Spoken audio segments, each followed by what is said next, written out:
नमस्कार शेतकरी बांधवांनो, तुमचं स्वागत आहे शेतकरी माझा या आपल्या YouTube चॅनलवरती।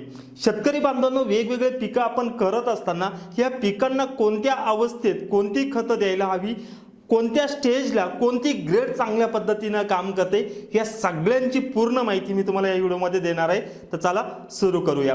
शेतकरी बांधवांनो, आपण वेगवेगळ्या पिकांची लागवड करत असताना मार्केटमध्ये आता खूप मोठ्या प्रमाणात वेगवेगळ्या ग्रेड्स उपलब्ध आहेत आणि यामध्ये कोणती ग्रेड आपल्याला कोणत्या स्टेजला निवडायला हवी, कोणत्या पिकाला कोणती ग्रेड चांगल्या पद्धतीने काम करते, यासाठी तुम्हाला हा पूर्ण व्हिडिओ बघायचा आहे। आणि त्यानंतर तुमचे काही प्रश्न असतील, शंका असतील, कमेंट्स बॉक्स मला जरूर विचारा आणि व्हिडिओ जर आवडला तर लाईक करायला विसरू नका। शेतकरी बांधवांनो, वेगवेगळ्या ग्रेड वापरताना सगळ्यात महत्त्वाचं म्हणजे या ग्रेड कशा वापरायच्या या समजून घेण्या अगोदर पिकाच्या ज्या काही अवस्था आहेत त्या आपण पहिल्यांदा समजून घेऊया। शेतकरी बांधवांनो, बऱ्याच कोणतंही पीक घेतलं त्यामध्ये टोमॅटो असेल, शिमला असेल, कारले, भोपळे, दोडका असेल किंवा कोबी, फ्लावर, त्याच्यानंतर घेवडा यासारखे पिकांमध्ये प्रत्येक पिकाला एक स्वतःच्या अवस्था आहेत आणि सगळ्या पिकांच्या जरी कमी जास्त जरी केल्या तर सगळ्या अवस्था सारख्याच आहे। सगळ्यात पहिली अवस्था येते व्हेजिटेटिव्ह ग्रोथ, त्यानंतर येते फुलधारणा झाल्यानंतर त्यानंतर येते फळधारणा आणि फळधारणा जशी तुम्ही पिकामध्ये तोडणी करत असतात तसे तुमची पुन्हा व्हेजिटेटिव्ह ग्रोथ येऊन पुन्हा फुल सेटिंग सुद्धा चालू राहायला पाहिजेत। या सगळ्यांमध्ये जे काही आता आपण खतं वापरत आहोत यामध्ये 3 प्रकारचे अन्नद्रव्ये असतात, NPK, आणि कोणत्या अवस्थेमध्ये हे जे काही अन्नद्रव्यांचे रेशो आहेत हे कशा पद्धतीने वापरले गेले पाहिजे, हँडल झाले पाहिजे, यासाठी सगळ्यात पहिल्यांदी हा व्हेजिटेटिव्ह ग्रोथचा जो विषय आहे त्यामध्ये सर्वसाधारणपणे नायट्रोजन हा तुमचा 2.5%, तुमचा फॉस्फरस 1% आणि पोटॅश तुमचा 2.5 आस एक म्हणजे ह्या पद्धतीने तुमचा अन्नद्रव्यांचा हा रेशो असायला पाहिजे व्हेजिटेटिव्ह ग्रोथमध्ये। आता व्हेजिटेटिव्ह ग्रोथमध्ये जर तुमचा नायट्रोजन, फॉस्फरस आणि पोटॅश यांचा रेशो असा ठेवायचा असेल तर मग कोणती ग्रेड सुरुवातीच्या टप्प्यामध्ये आपण वापरायला हवी। त्यामध्ये बरेच सगळे जे काही ग्रेडचे आपल्याकडे खतं आहेत यामध्ये नायट्रोजनचा सगळ्यात चांगला सोर्स आहे तुमचा युरिया। सुरुवातीच्या टप्प्यामध्ये जर तुमचा प्लॉट व्हेजिटेटिव्ह स्टेजच्या आसपास असेल अशा परिस्थितीमध्ये तुम्ही युरिया, फॉस्फरिक ॲसिड आणि पोटॅश या तिघांचं एकत्रित कॉम्बिनेशन करून तुमचं जे काही प्लॉटचं क्षेत्र असेल त्यामध्ये कॉम्बिनेशन करून नायट्रोजन, युरिया थोडासा समजा 2 किलो घेतला असेल तर फॉस्फरिक ॲसिड तुम्ही सर्वसाधारणपणे 1 किलो आणि तुम्ही पोटॅश सर्वसाधारणपणे अर्धा किलोच्या आसपास तुम्ही व्हेजिटेटिव्ह ग्रोथच्या स्टेजेसमध्ये तुम्ही डोस ठेवायला हवा। त्यानंतर तुमची फुलोरा अवस्था येते। फुलोरा अवस्था कोणत्याही पिकामध्ये येत असताना सगळ्यात चांगली तुम्हाला फुल सेटिंग हवी असेल, फुलांची लाग चांगला हवा असेल तर त्या पिकाला फॉस्फरस देणं तुम्हाला खूप चांगलं गरजेचं असतं। व्हेजिटेटिव्ह ग्रोथमध्ये तुम्ही पुन्हा नायट्रोजन, फॉस्फरस आणि पोटॅश यांचा वापर करताना तुम्हाला फॉस्फरस थोडासा वाढवून घ्यायचा आहे, त्या तुलनेत पोटॅश आणि नत्र तुम्हाला एक समान ठेवायचे। मग अशा परिस्थितीमध्ये तुम्हाला एक अंदाज म्हणून जो काही NPKचा रेशो आहे हा 1:3 आणि 1 असा असायला हवा। म्हणजे सर्वसाधारणपणे तुमचा युरिया जर तुम्ही अर्धा किलो घेतला असेल तर तुम्ही फॉस्फरस त्याच्या 3 पट घ्यायला हवा आणि त्यानंतर पोटॅश तुम्ही नायट्रोजनच्या तुलनेत घ्यायला हवं। तुमची ज्यावेळेस फुलधारणा चालू होते त्यावेळेस तुम्हाला नायट्रोजन थोडासा कमी ठेवायचा। मग आता अशा पद्धतीच्या कोणत्या ग्रेड्स आता आपल्याकडे सध्या उपलब्ध आहे यामध्ये 1261 आहे, 5234 आहे आणि 027 आहे।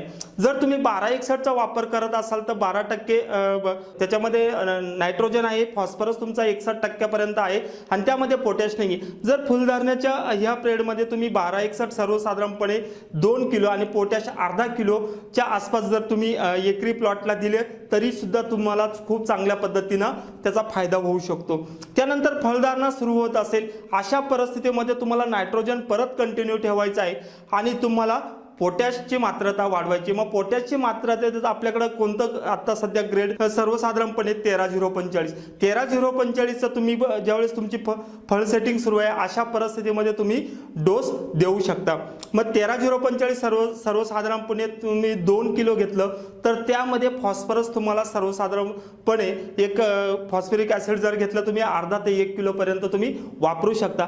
या पद्धतीनं जर तुम्हाला NPKचे रेशो व्यवस्थित स्टेजेसनुसार जर कळले तुम्हाला ग्रेड व्यवस्थित वापरता येऊ शकता। कोणत्या ग्रेडमध्ये कोणतं अन्नद्रव्य किती प्रमाणात आहे, आपल्या लागवडीखाली केलेला प्लॉट किती क्षेत्रावरती आपण प्लॉट लागवड केलाय त्या पद्धतीने तुम्ही हा खतांची मात्रता ठरवू शकता। सर्वसाधारणपणे फळ सेटिंग ज्यावेळेस तुमची हार्वेस्टिंग चालू होते अशा परिस्थितीमध्ये तुम्हाला नायट्रोजन फॉस्फरस आणि पोटॅश यांचा 1-0-3 या पद्धतीनं तुम्हाला 1-0-3 अशा पद्धतीचा डोस तुम्हाला ठेवायचा आहे। आता तुमची हार्वेस्टिंग 2 ते 3 झालेले आहेत आणि अशा परिस्थितीमध्ये बऱ्याच वेळा तुमच्या पिकावरला माल कमी होत असेल अशा परिस्थितीमध्ये तुम्ही एकाच 2 आज 3 अशा पद्धतीनं तुम्हाला डोस ठेवावा लागणार आहे। मग ह्यामध्ये ज्या काही सगळ्या ग्रेड आहेत 12-61, 52-34 त्यानंतर 13-0-45 ह्या तुम्हाला कमी जास्त करून ह्या ग्रेडच्या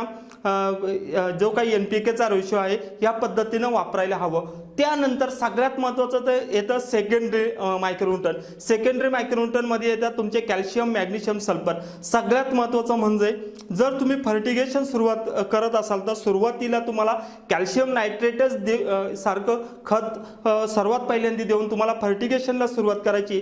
त्यानंतर 20व्या दिवशी म्हणजे सर्वसाधारण 10 ते 12 दिवसाच्या अंतराने तुम्हाला परत मॅग्नेशियम सल्फेट द्यायचं आहे आणि मॅग्नेशियम सल्फेट ज्यावेळेस तुमची सेटिंग सुरुवात होते अशा परिस्थितीमध्ये जे आपले काही ट्रेस एलिमेंट आहे म्हणजे जे काही मायक्रोन्यूट्रन आहे त्याचा एखादा ॲप्लिकेशन जमिनीतून असेल किंवा फवारणीतून असेल जर तुम्ही केलं तर तुमचं एक परफेक्ट न्यूट्रिशन बॅलन्स तुमचा होऊ शकतो। त्यानंतर सर्वसाधारणपणे दर 10 ते 12 दिवसाला सेकंडरी मायक्रोन्यूट्रन तुम्हाला द्यायचं आहे। म्हणजे पहिल्या 10 दिवसाला कॅल्शियम नायट्रेट दिलं, 20व्या-21व्या दिवशी तुम्ही मॅग्नेशियम देऊ शकता आणि 30 दिवसाचा क्रॉप झाल्यानंतर तुम्ही सल्फर देऊ शकता। ह्या पद्धतीनं आणि सर्वसाधारणपणे दर 10 दिवसांमध्ये NPKचा जो पिकाच्या वाढीचा जो रेशो आहे त्या पद्धतीनं तुम्हाला त्याचे फर्टिगेशनचे डोस ठेवायचे। सर्वसाधारणपणे हे सगळे जे काही मी ॲप्लिकेशन सांगितले हे लिक्विड खतांच्या बाबतीत सांगितले। फक्त पिकाच्या जे काही रेशो जे व्हेजिटेटिव्ह ग्रोथ असेल किंवा फुलधारणा असेल किंवा तुमची फळ सेटिंग असेल आणि तुमची फळ सेटिंग झाल्यानंतर ज्यावेळेस हार्वेस्टिंग सुरू होते अशा परिस्थितीमध्ये परत प्लॉटला ग्रोथ घेण्यासाठी सुद्धा तुम्हाला NPKचा डोस व्यवस्थित ठेवणं गरजेचं आहे। शेतकरी बांधवांना ह्या संदर्भातली एक सर्वसाधारण कल्पना तुम्हाला खताच्या फर्टिगेशन संदर्भामध्ये मी तुम्हाला देण्याचा प्रयत्न केला आहे। या संदर्भात तुमचे काही प्रश्न असतील, शंका असतील कमेंट्स बॉक्समध्ये जरूर विचारा, मी त्याला पर्सनली उत्तर देण्याचा प्रयत्न करेन।